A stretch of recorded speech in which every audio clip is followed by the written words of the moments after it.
karena kewajiban untuk mencari nafkah itu sebenarnya abdi dalam yang tugasnya mengeksekusi mati yang ahli di banyak cukup disik orangnya harus dialah yang terbaik.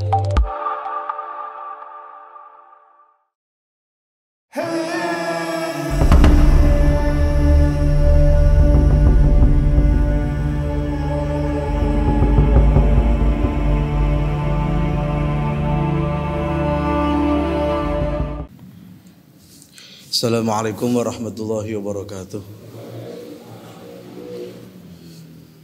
Alhamdulillahi rabbil alamin wa bihi nasta'in wa ala umurid dunya waddin wa salatu wassalamu ala sayyidil anbiya'i wal mursalin sayyidina maulana Muhammadin sadiqil wa'dil amin wa ala alihi wa ashabihi wa man tabi'ahu bi sunnatihi min yaumin hada ila yaumil bahsi wan nahdah amma ba'du. Hadratul kiram, hadirin wal hadirat jamaah salat maghrib Masjid Jenderal Sudirman rahimakumullah. Sebelum kita mulai pengajian pada malam hari ini, mari kita buka dengan membaca suratul Fatihah. Semoga apa yang kita ngaji, apa yang kita pelajari pada malam hari ini bisa memberikan kemanfaatan, kemaslahatan, keberkahan fid dini wad dunya hatal akhirah. Ala hadiniyah wa ala kulli niyatin salihah. Al-Fatihah. A'udzu billahi minasyaitonir rajim. Bismillahirrahmanirrahim. Alhamdulillahirabbil alamin arrahmanir rahim maliki yaumiddin. Iyyaka na'budu wa iyyaka nasta'in ihdinas siratal mustaqim siratal ladzina an'amta 'alaihim ghairil maghdubi 'alaihim waladdallin. Amin. Bismillahirrahmanirrahim. Kita lanjutkan yang kemarin nggih. Jamaah kok tambah banyak ya. Grogi saya. Aduh. Tambah banyak itu cobaannya juga tambah banyak. Sampai mana kemarin ini?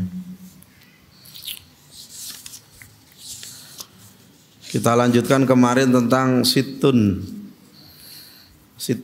sudasi tentang 6 hadis mengenai 6 hal. Kalau yang kemarin itu paling gampang dititeni ya 6 perkara yang aneh gitu ya. Yang enggak tahu jenengan masih ingat atau tidak. Sitatu asya'a gharibun itu.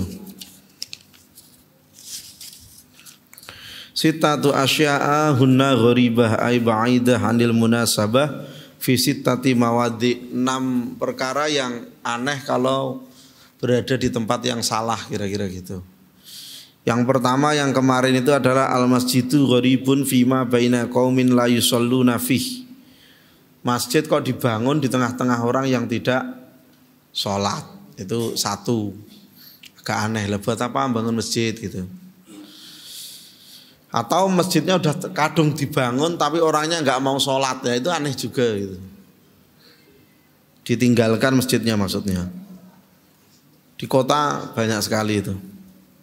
Kemudian wal mushafu gharibun, ada Al-Qur'an itu aneh. Fi manzili qaumin la yaqra'una fih. Yakni mushaf yang di tempat orang enggak mau baca, kayak bangun perpustakaan itu loh. Di tengah-tengah orang yang enggak mau baca gitu. Ini paling banyak mahasiswa KKN ini. Gitu.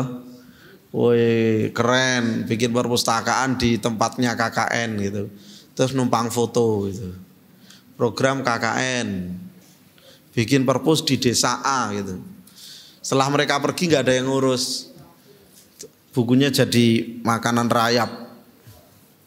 Ya karena memang masyarakatnya nggak mau baca, penambang pasir misalnya. Daripada membaca mending dikasih, daripada perpustakaan mending dikasih ember buat nambang aja mesti laku, mesti payu apa? Bermanfaat gitu loh. Itu kasih gitu, atau kasih oksigen gitu. Jadi kalau nyelam itu pakai oksigen gitu. Kalau misalnya pasirnya modalnya dikeruk itu kasih sedekah aja bego 1 itu. Manfaat itu. Itu yang ketiga berapa tadi? Kedua, ketiga wal Qur'anu gharibun fi jawfil fasik. Al-Qur'an itu juga aneh kalau misalnya di tengah-tengah orang yang fasik. Fasik itu males ibadah atau banyak dosa. Yang keempat sekarang adalah wal mar'atu al muslimatu as-salihatu al muti'atu lillahi wali rasuli al musinatu gharibatun fi yadi rajulin zalimin. Ada perempuan cantik atau laki-laki cantik, laki-laki ganteng nikah sama perempuan cantik, nikah sama cantik, baik, soleh, ahli ibadah, nikah sama laki-laki yang kurang ajar dan tidak mau beribadah. Nah itu berat itu. Itu lebih berat daripada nikah sama laki-laki yang bertato tapi rajin sholat. Itu lebih berat itu. Karena pasti subuh itu susah bangun itu. Ayo siapa yang susah bangun subuh? Ibunya dibangunkan, bu sholat bu. Atau sebaliknya bapaknya dibangunkan, pak sholat subuh pak. Saya tahu bu isih ngantuk ini loh. Semalam lembur gaple. Gitu.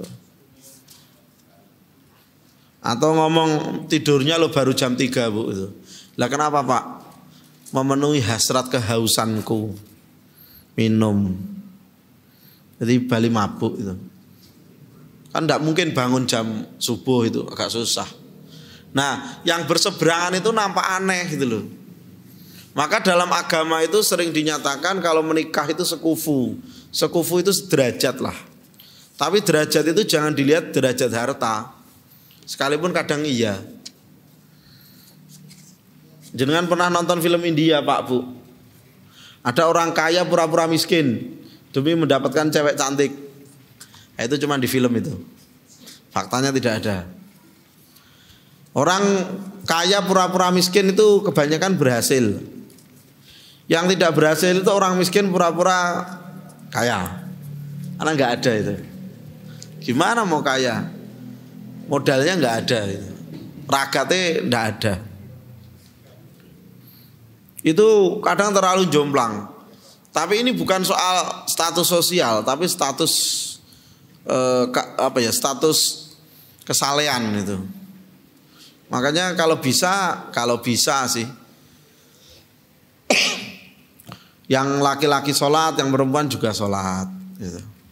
Sekalipun misalnya laki-lakinya kerjaannya satpam, tukang parkir atau sejenisnya, perempuannya tukang masak, bantu masak, asisten rumah tangga, itu ketemu kalau sama-sama senang ibadah.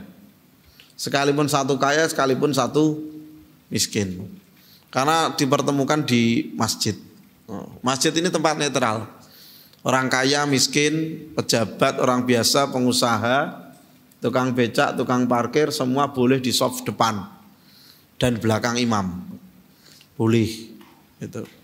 Kalau soal pakai kopiah, pakai kaos, pakai endak itu pantas-pantasan aja. Kalau jenengan nggak cuman pakai kaos, kalau pakai kopiah nggak pakai kopiah juga, pakai celana ketat gitu.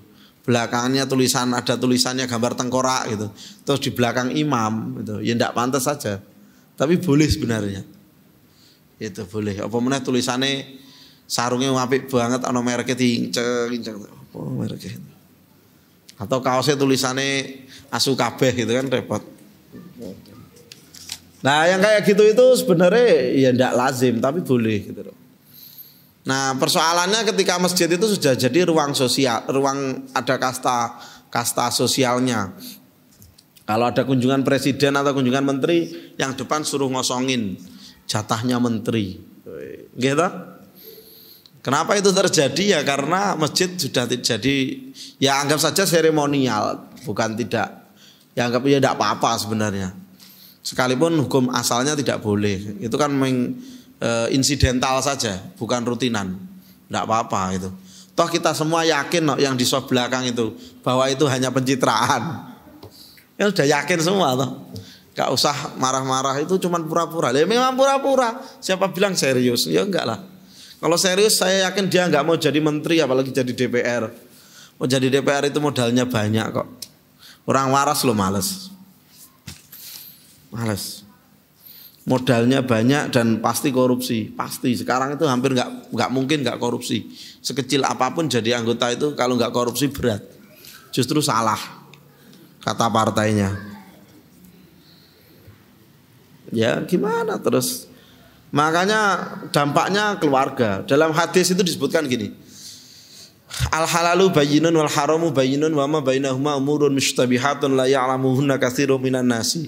Faman ittaqa syubhati faqad istabara li dinihi wa 'irdihi wa man waqa syubhati waqa'a fil haram kara yara haulahi ma yushriku ayar ta'fihi. Ala fil nafil jasadi mudghatan idza salahat salaha jasadu kullu wa idza fasadat fasada jasadu kullu ala wa hiyal qalbu.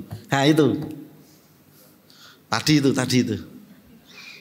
Jadi dalam daging kita ini ada segumpal darah, segumpal daging yang kalau baik semuanya baik.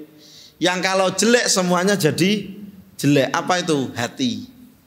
Nah kalau hati dikasih makan makanan haram, hasil yang haram, maka berontak jasad ini, akhirnya rumah tangganya kacau, ndak beres.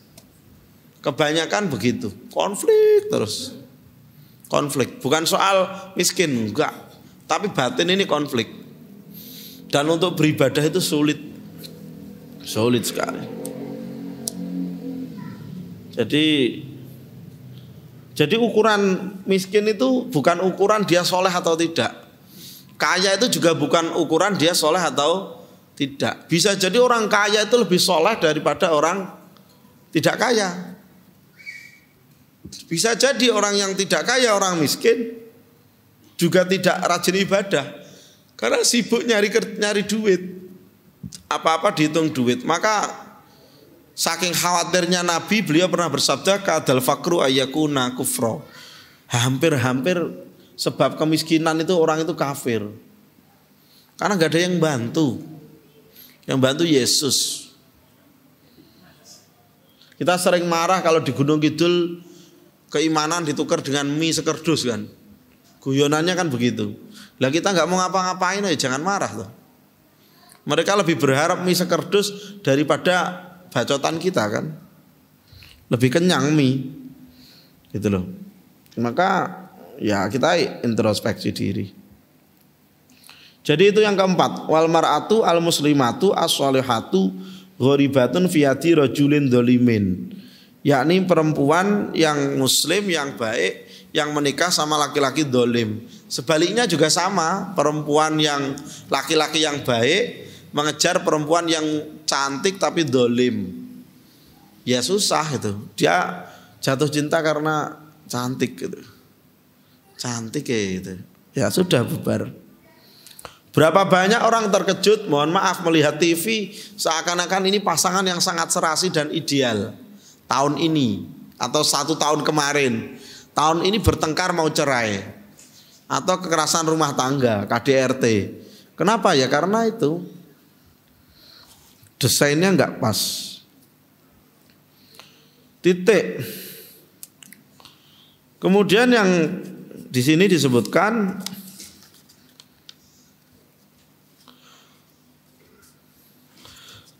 qala ba'dul bulagha, sebagian orang yang bodoh itu berkata, ahli bulagha.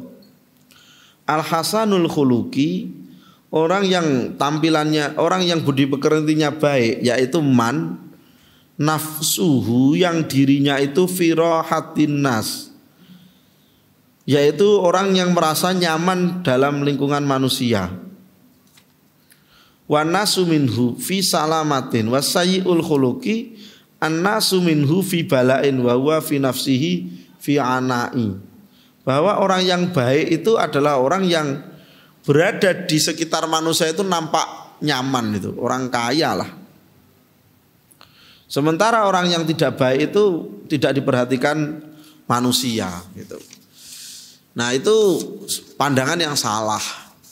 Betapa banyak saya melihat, saya nggih tukang jenengan, orang yang jahat, orang yang apa nggih, dalam pengertian di kampung itu ndak begitu apa ya, orangnya agak tercela, tunduk sama orang kaya.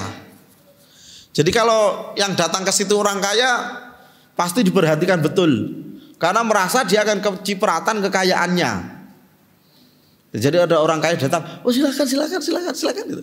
Tapi kalau tangga sebelah rumah yang sama-sama miskin datang ke situ, lah jaluk kopi. Gitu. Ya itu cara pandang yang salah gitu loh.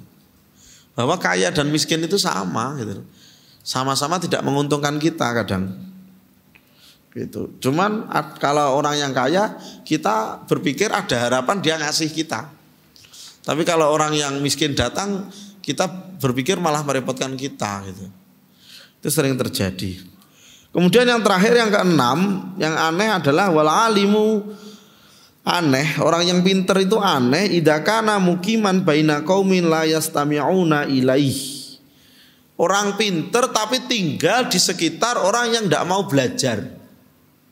Saya sering mengatakan ke murid-murid ya, santri-santri, coba kalian tawarkan ilmu kalian, siapa yang mau mengaji ke saya di sekitar 300-an santri yang lain. Jadi yang paling gede itu bikin pengumuman gitu. Jadi kalau di pondok saya bilang coba yang paling gede bikin pengumuman siapa yang mau ngaji sama saya. Berapa orang yang jelas-jelas membaca mau belajar ke jenengan, ke Anda. Ternyata tidak ada. Satu, tidak ada yang berani bikin pengumuman. Yang kedua, yang bikin pengumuman tidak ada yang laku. Jadi di antara cobaan orang pinter itu ilmunya nganggur. Enggak saya ilmunya nganggur. Sekali kepake itu berbau korupsi. Itu cobaan loh. Contoh sederhana. Ada yang di sini sarjana. Pasti ada, pura-pura aja nggak ngaku. Masa jamaah Masjid Jenderal Sudirman nggak ada yang sarjana? Banyak. Pulang ke rumah loh, misalnya arsitek, nganggur, nggak ada yang datang untuk konsultasi. Loh, ya serius. Itu diantara cobaan orang berilmu. Apalagi misalnya dia lulusan UIN yang gelarnya sarjana agama, wih, berarti pinter agama kan? Kalau S2 ya magister agama gitu. Pulang lo nganggur, nggak ada yang nanya. Sekali orang datang cuma ngomong, Pak Gabae sudah panen dereng. Lah pripun nika wau bapake tasih gadah utang kula. Ki disaur nggih. Selesai. Jadi nek pulang itu orang datang minta nasihat nggak ada. Itu cobaan buat kita. Kita yang ngerti ilmu, apapun ilmunya, ilmu arsitektur, ilmu hukum dan lain-lain. Sarjana hukum juga sama. Sekali ada orang datang minta tolong agar diurusi perceraiannya, adalah ada. Saya punya kenalan juga seorang yang sarjana hukum, gajinya itu dari ngurusi orang pegatan itu loh. Sidang sana, sidang sana, sidang sana, sidang sana. Jadi bayarannya itu ngurusi orang apa? Cerai. Ya gitu. Ya, gimana itu? Nah itu wal alimu gharibun idza kana muqiman baina qaumin la yastami'una ilaihi. Maka orang-orang yang di Jogja sebagian itu tidak mau pulang karena di sini kanggo, berguna gitu loh. Enggak mau pulang ke desa karena berguna gitu loh. Berguna. Itu. Saya tak minum dulu. Waduh. Bismillah.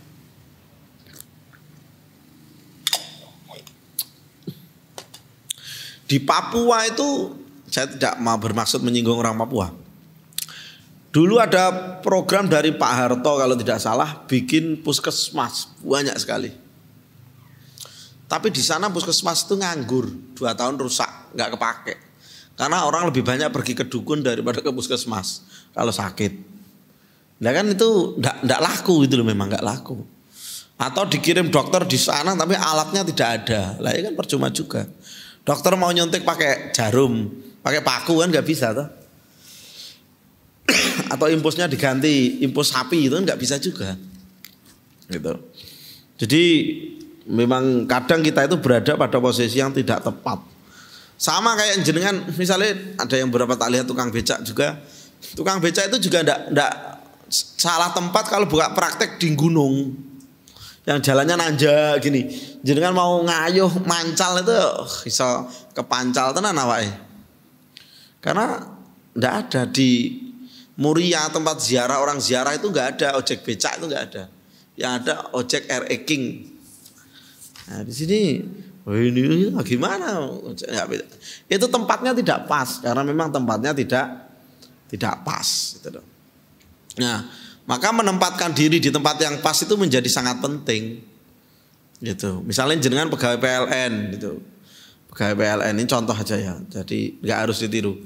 Contoh gitu di sebuah desa tertentu belum ada listriknya. suruh pasang listrik takut kesetrum. Pasang aja gratis gitu. Pasang gratis sebulan. Wah, sebulan satu desa.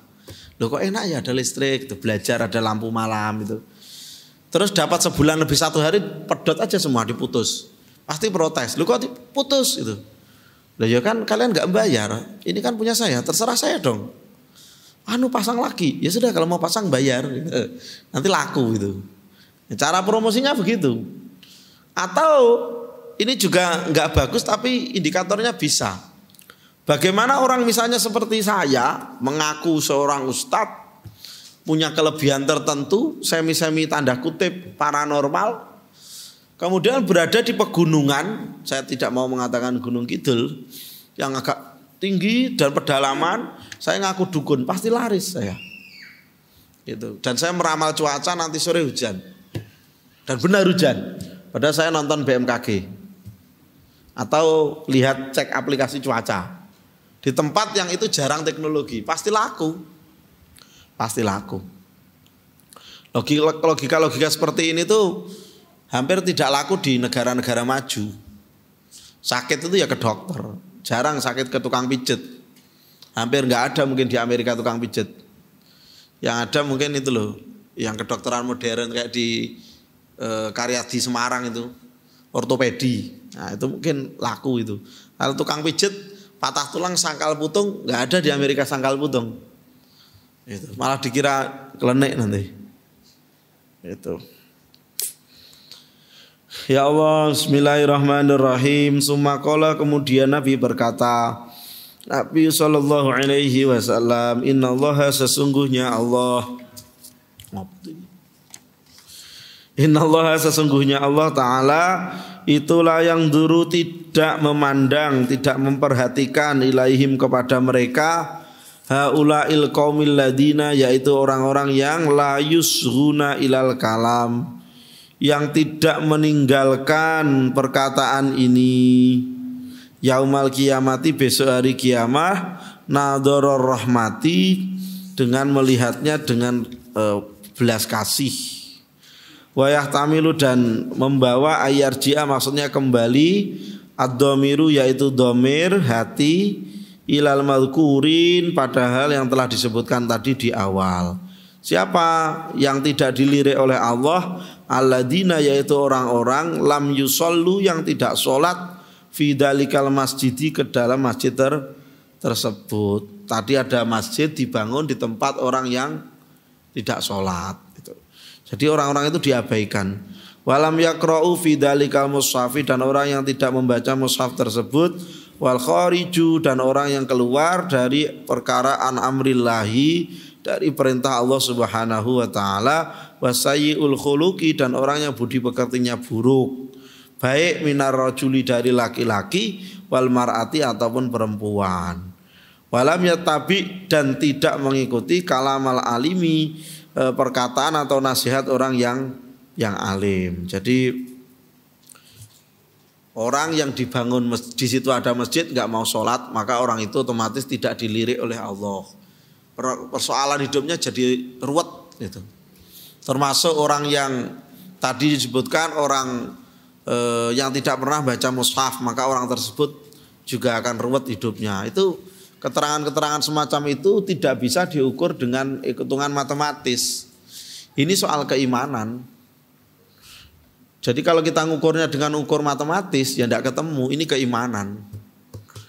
Keimanan itu menjadi alasan kenapa orang yang setiap pagi sholat duha, orang miskin sekalipun tiap hari sholat duha itu tidak bisa kaya, dan dia masih mengerjakan sholat duha. Keimanan itu begitu. Orang yang kaya sekalipun, yang punya duit banyak tidak kekurangan, itu sholat 5 waktu tertib jamaah atau sholat duha setiap pagi tetap mengerjakan, karena ukurannya adalah keimanan. Kadang orang itu takut kalau tidak sholat duitnya habis loh.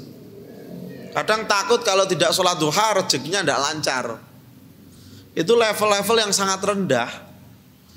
Level beribadah yang sangat rendah.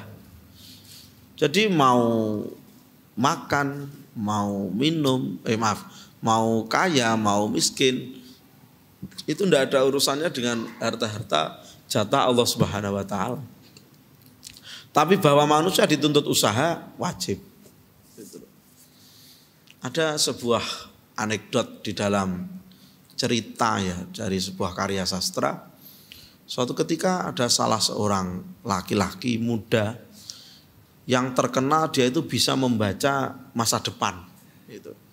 Jadi misalnya Bapak A gitu, kalau kelihatan di sini tulisannya mati jam sekian, sedang Pak kayaknya nanti itu jamaah terakhir jenengan deh, besok mati dia. Atau setelah sholat mati. Ada seorang laki-laki yang terkenal begitu. Atau ketika orang sowan datang ke dia minta rezeki, dia ngomong nanti kamu dapat rezeki di perempatan Gejayan. Ya dia ke sana dapat rezeki benar. Nah ada orang yang terkenal seperti itu. Nah, suatu ketika ada seseorang yang orang itu kemudian diminta belajar kepada seseorang. Jadi orang yang bisa menebak itu tadi loh. Sama bapaknya disuruh belajar ke seorang kiai desa. Dia di desa, tempatnya di seberang kota dan dia menuju ke sana.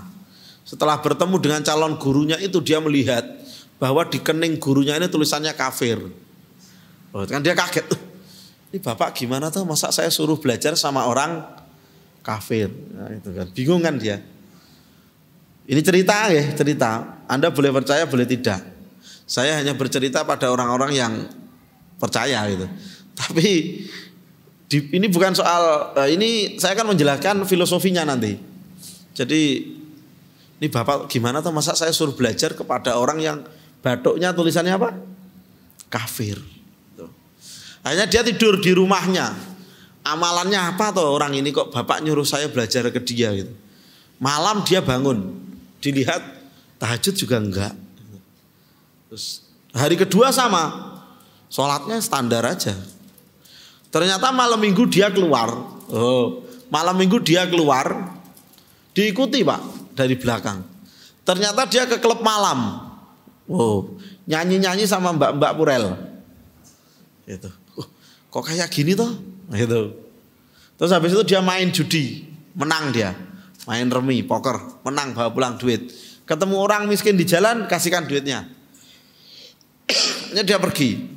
Apakah itu amalnya yang buat saya suruh belajar sama dia? Kayaknya bukan deh itu. Karena menangnya enggak banyak itu. Dikit. Sedekahnya dikit biasa aja. Sampai suatu ketika dia tahu dia diikuti. Loh, Mas, kok ngikuti saya? Gitu. Kaget. Saya tahu sampean mengikuti saya dari tadi dari rumah. Oh iya, ada pertanyaan? Maksudnya apa gitu? Kok sampean penasaran ya dengan saya? Iya, saya penasaran dengan Anda gitu. Anda tadi ke klub malam, karaoke, ngobrol sama mbak-mbak, judi dan sebagainya. Kok saya disuruh belajar bapak saya ke Anda gitu? Kata orang tersebut malah ngomong gini. Sampai juga kaget kan di baduk saya ada tulisan kafir gitu. Ya, dia tahu kalau laki-laki itu tahu gitu loh. Dia tahu kalau laki-laki itu tahu. Gitu. Loh, kok tahu? Ya tahu. Gitu. Sampean melihat saya orang kafir kan? Gitu kira-kira gitu. Kaget ya. Gini loh Mas. Sampean itu tidak berhak memutuskan saya masuk surga atau tidak. Tidak berhak juga mengatakan orang itu besok mati atau tidak. Sekalipun mungkin Anda tahu. Gitu. Sekalipun di baduk saya tulisannya kafir. Itu. Anda juga tidak bisa memutuskan saya di surga atau neraka. Karena yang memutuskan saya di surga atau neraka adalah Allah. Dan baduk saya tulisannya kafir, tidak mesti saya akhir hidupnya juga kafir. Gitu.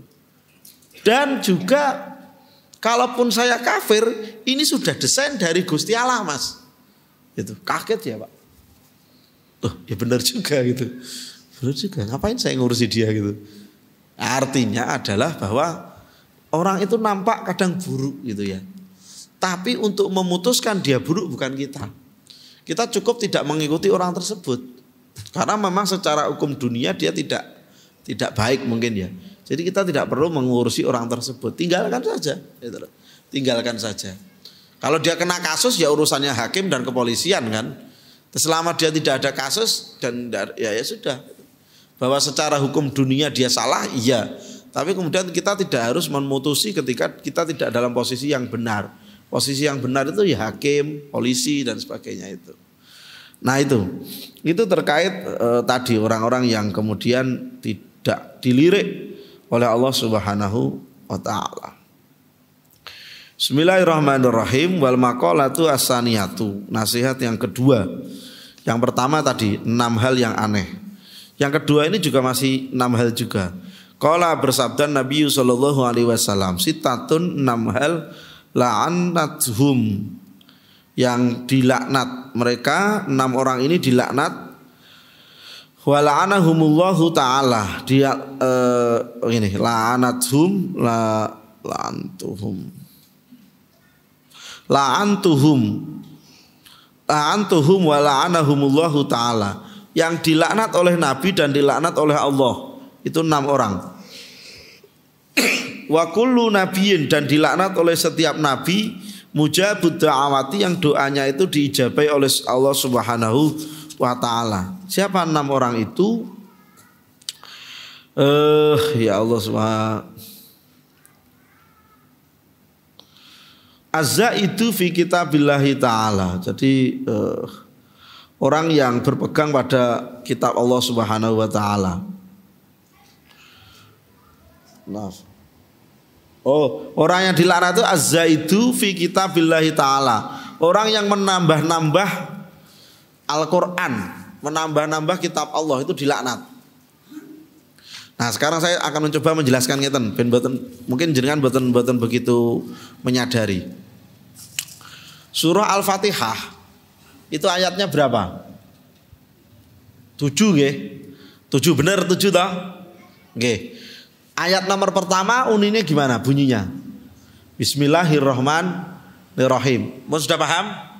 Ayat pertama Bismillahirrahmanirrahim. Nomor 2 Alhamdulillahirabbil alamin arrahmanirrahim maliki yaumiddin iyyaka na'budu wa iyyaka nasta'in ihdinas siratal mustaqim siratal ladzina an'amta 'alaihim ghairil maghdubi alaihim waladdallin. 7.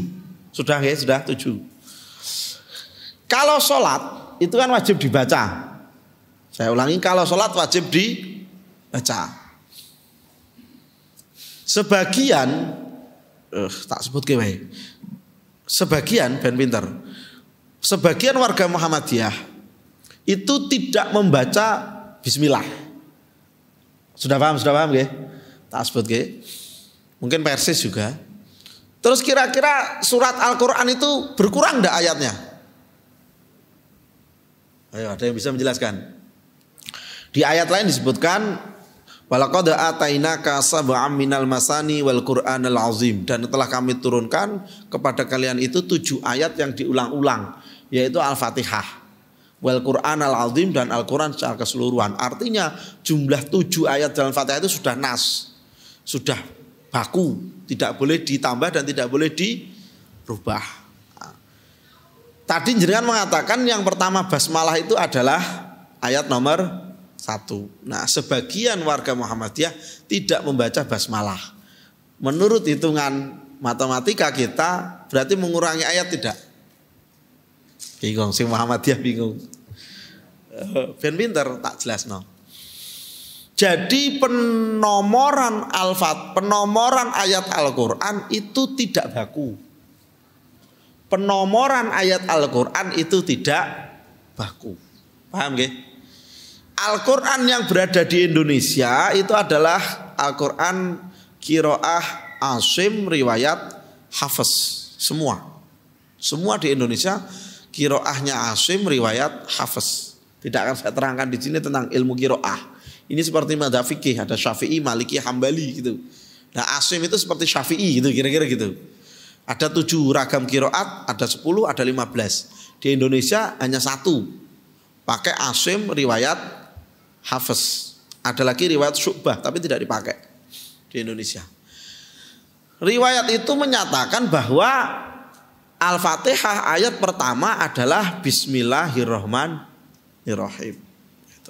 Yang kemudian dipakai oleh Imam Syafi'i dan imam yang lain untuk menyampaikan bahwa Fatihah itu ya sak bismillah. Sementara riwayat yang lain seperti riwayat Ibnu Amr, riwayat Al-Kisai, Hamzah, basmalah itu tidak nomor 1.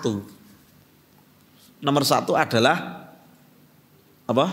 Alhamdulillahirabbil alamin. Maka ketika imam membaca tanpa membaca bismillahirrahmanirrahim, salatnya tetap sah. Paham maksud saya?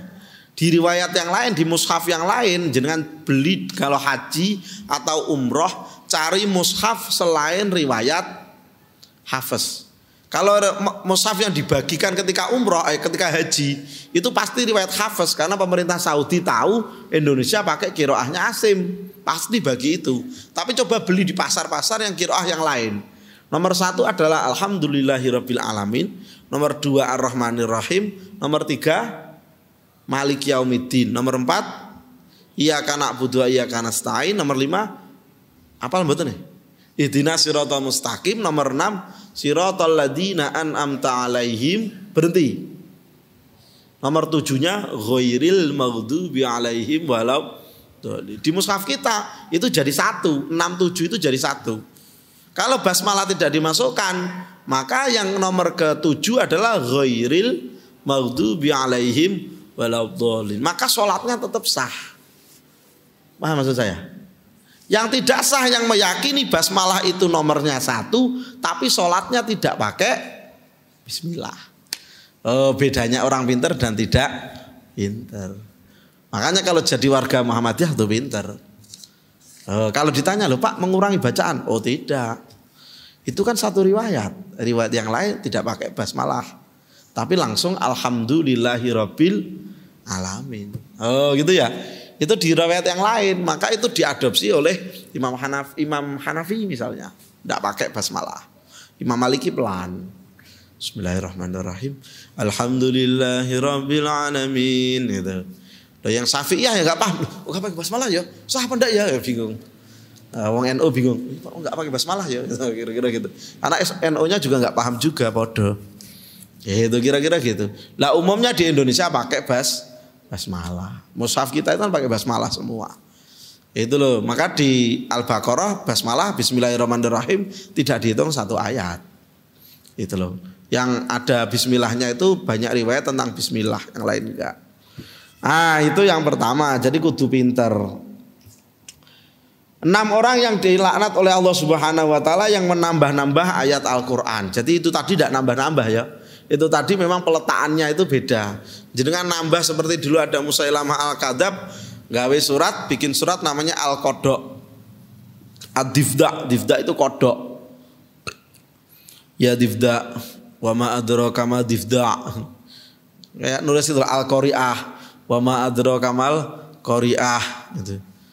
Ya enggak cocok. Ad-Difda kodok. Apa itu kodok? Kodok jalannya lompat, tinggalnya di air, kan nggak penting banget itu secara sastra tidak berguna, jelas nggak bisa. Tapi itu nambah-nambah, usaha untuk nambah-nambah, nah itu nggak boleh. Kodok itu. Dulu sempat saya baca inna anzalnahu fi lailatin mubarak, surah Furqan, Ad-Dukhan atau Furqan itu. Inna anzalnahu fi lailatin mubarak. Terus ada nama Mirza Ghulam Ahmadi itu, Ahmadiyah itu. Ada tambahan itu dulu. Tapi kata beberapa orang Ahmadiyah tidak ada kok. Qurannya sama. Oh ya udah tidak apa-apa. Alhamdulillah udah berubah. Nah itu tidak boleh nambah-nambah mushaf. Itu tidak boleh ya. Jadi Quran sudah baku. Ya Allah. Yang kedua ada wal mukadzibu bi qadarillah. Orang yang mengingkari ketetapan Allah Subhanahu wa taala. Jadi mengingkari ketetapan itu ada begini, saya nemu. Ada salah seorang mengatakan begini, ini pengikut aliran kepercayaan ya. Bahwa sengine lho Mas, apa sing dikerentekke awake dhewe ya iku sing bakal terjadi. Mula awake dhewe kuwi kudu mantep marang tindak tanduke awake dhewe. Itu ada yang berkata begitu. Lah kalimat itu dalam bahasa kita namanya disiki kersane Gusti Allah. apa sing kita karepke, apa yang kita pikirkan, itulah yang akan terjadi. Dia kan nggak begitu. Seakan-akan kita yang mengatur jalannya hidup ini. Gitu. Padahal kan enggak. Gitu. Padahal enggak. Biasanya kebanyakan orang Jawa begitu. Gitu. Beberapa kalimat petua-petua Jawa itu, saya orang Jawa, dikira saya bukan orang Jawa. Itu kadang bagi saya kok berat. Contoh. Nerimo ing pandum. Gitu kan? Nerimo ing pandum itu kan filosofi orang miskin yang tidak kuat kaya. Nah wis pun lah ngene iki ya wis nyatuk kersane Gusti Allah. Ya wis lah nerimo ing pandum. Filosofi itu tidak ada bagi orang-orang Sumatera misalnya. Sehingga mereka semangat sekali dagang dan bekerja. Karena bagi mereka ini bukan jatah asli saya, kira-kira gitu loh. Jatah asli saya itu kaya gitu. Harusnya begitu. Jadi nerimo ing pandum itu mikul dhuwur mendem jeru itu seringkali disalah praktekkan gitu loh. Disalah praktekkan. Lah IP sendiri yang kaitannya dengan hukum disembunyikan. Padahal itu salah. Misal saja banyak. Anaknya salah mukul anak tetangga. Terus pakai filosofi mendem jeru mikul dhuwur mendem jeru. Nah ini kan anak saya jadi harus saya sembunyikan. Tidak boleh saya perjuangkan untuk dihukum. Lah kan salah itu. Itu filosofi-filosofi yang kadang disalah praktekkan. Filosofinya benar, prakteknya salah. Gitu. Maka dulu ada kasidah saya pernah mendengar. Mungkin jenengan pernah tahu. Adikku melanggar hukum. Terusnya gimana itu? Ayah yang menjadi hakim. Aku yang menjadi saksi, walau ibu gigih membela, yang salah diputus salah. Itu dulu. Sekarang yang salah disembunyikan ayah. Apalagi anaknya jenderal. Kode ya. Masih dapat 2, 6 hal dapat 2, kita sambung kapan-kapan guys. Sudah kode alam. Saya ulang sedikit, 6 hal yang dilaknat Allah Subhanahu wa taala, yakni orang yang menambah Al-Qur'an, yang kedua adalah orang-orang yang menolak tak iman kepada ketetapan Allah Subhanahu wa taala. Penjelasannya kita lanjut besok. Semoga majelis pada malam hari ini bisa memberikan kemanfaatan dan kemaslahatan kita bersama. Mari kita tutup dengan membaca doa kafaratul majlis. Subhanakallahumma bihamdika asyhadu an la ilaha illa anta astaghfiruka wa atubu ilaika. Danallahu wa iyyakum ajma'in. Assalamualaikum warahmatullahi wabarakatuh. Karena kewajiban untuk mencari nafkah Itu sebenarnya Abdi dalam yang tugasnya mengeksekusi mati, yang ahli dibaca. cukup disik orangnya harus Dialah yang terbaik. Hey!